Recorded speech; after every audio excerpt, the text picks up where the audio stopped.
Hello everyone, welcome back to the channel. In today's video, I'm going to show you exactly what UPS means by delivery date will be provided as soon as possible message in 2026.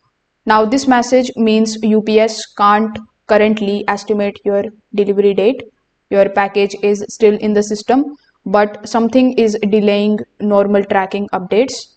Now, this usually happens due to various reasons, like if the package delayed at a sorting facility, or if the transit between the locations without update, or if because of weather or logistics delays, or sometimes due to missing or incorrect tracking scans.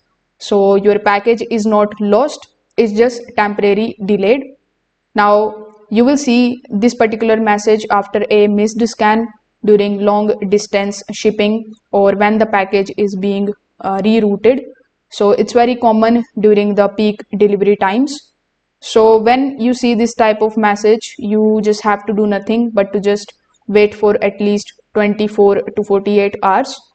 Keep checking the tracking updates and avoid making any changes immediately. Most of the time, the delivery dates updates automatically.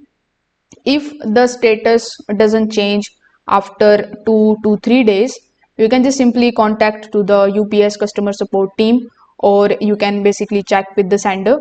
They can trace the package and provide an update. So if this video helped you out, make sure that you like this video and subscribe to the channel. Thanks for watching.